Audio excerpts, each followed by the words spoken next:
यही भारतीय जनता पार्टी के लोगों ने उस 5 कालिदास आवास को पहले गौमूत्र से धुला, उसके बाद गंगा जल से धुलवाया। क्यों? क्योंकि मुलायम सिंह यादव के बेटे यानी अखिलेश यादव जी यादव परिवार में पैदा हुए, अहिर घर में पैदा हुए, इसलिए उस घर को पवित्र करने के लिए ये गंगा जल से धुलवाते हैं। आप देश की आजादी के 75 साल बीत जाने के बावजूद भी जब भारतीय संविधान की नजर में हम सभी बराबर हैं, वर्ण जात धर्म लिंग भेद जन्म स्थान के आधार पर हम किसी के साथ कोई भेदभाव नहीं कर सकते हैं, हम सबका बराबर सम्मान करते हैं।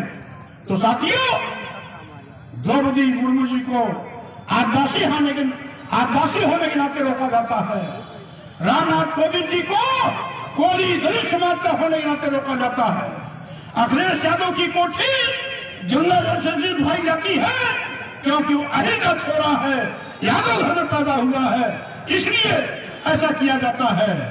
और स्वामी प्रसाद मौर्य आज आ रहे थे आप यहाँ, तो एक जात वर्ग के लोग, केवल एक जात के लोग जो अपने को कहते हैं हम सबसे ऊंची जात के हैं, एक जात विशेष के लोग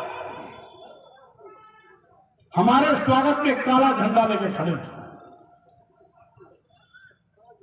अरे जिसके दिल में काला है, जिसका दिल काला है, जिसका मन काला है, जिसका विचार काला है, वो काला झंडा लेके ही तो आएगा। उसके चेहरे पर तो दवा है ही नहीं। लेकिन साथियों, मैं कहना चाहता हूं, मैंने देखा था हम लोग विपक्ष में बहुत दिन तक काला झंडा मुर्दाबाद बोलते थे सत्ता पक्ष के खिलाफ, लेकिन हमें खुशी है कि आज स्वामी प्रसाद मौर्य विपक्ष में होते हुए भी सत्ता पक्ष के लिए पढ़ने व्यवस्था में अंदर से कुछ भुजाओं से पैदा हुए, कुछ मुख से पैदा हुए। पहले विपक्ष के लोग सत्ता पर तो काला झंडा दिखाते थे, आज सत्ता पक्ष के लोग, डबल इंजन की सरकार के लोग आप स्वामी प्रसाद मौर्य को काला झंडा दिखा रहे हैं। इसका मतलब है स्वामी प्रसाद मौर्य डबल इंजन सरकार पर भारी पड़ रहे हैं। इसलिए अभी मैं कल गया था कानपुर एक शादी अटेंड करने के लिए, वहां सूचना मिली कि यहां आपके ऊपर काली स्याही फेंकी जाएगी।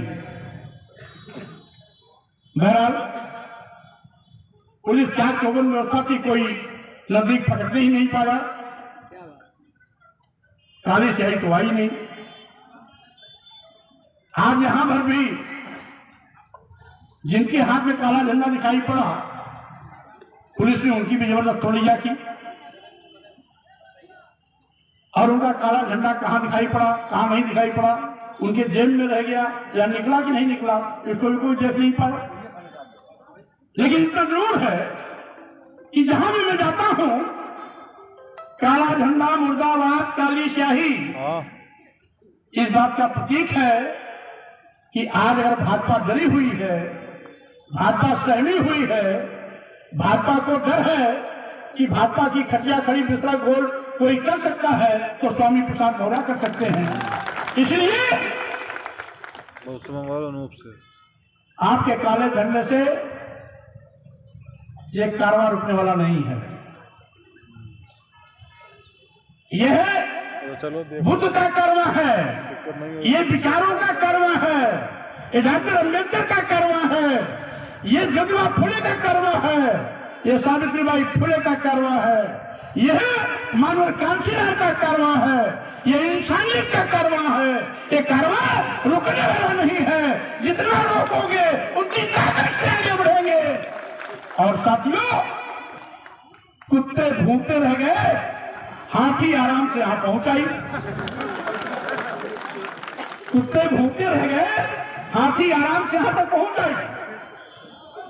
इसलिए कुत्तों के भौंकने से हाथी की रफ्तार कभी रुकती नहीं। जिनका काम भौंकना है वो भौंकते रहे, हाथी अपनी चाल मस्ती से चलती रहेगी। और साथियों, मैं ये भी कहना चाहूंगा, कोई भी धर्म जोड़ने के लिए होता है, समाज को जोड़ने के लिए होता है। धर्म समाज को बांटने के लिए नहीं होता। कोई भी धर्म हो, इंसानियत की बात करता है, मानवता की बात करता है, समाज को जोड़ने की बात करता है, भाईचारे की बात करता है, एक दूसरे के सुख दुख में हिस्सा लेने की बात करता है।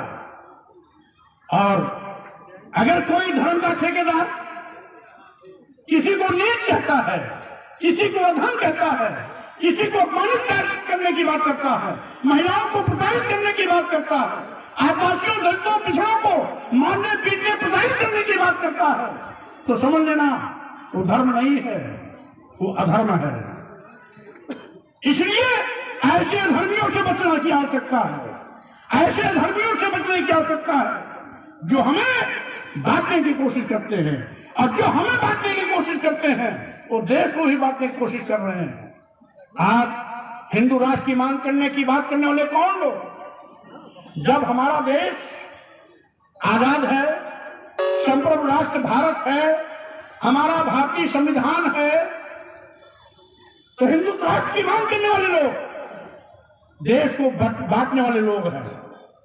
जो इंसानियत को बांटने का पाप कर रहे हैं, वो देश को भी बांटने का पाप करने की कोशिश कर रहे हैं। आप जानते हैं, लाखों लाख स्वतंत्रता संग्राम सेनानियों ने पूज्य राष्ट्रपिता गांधी जी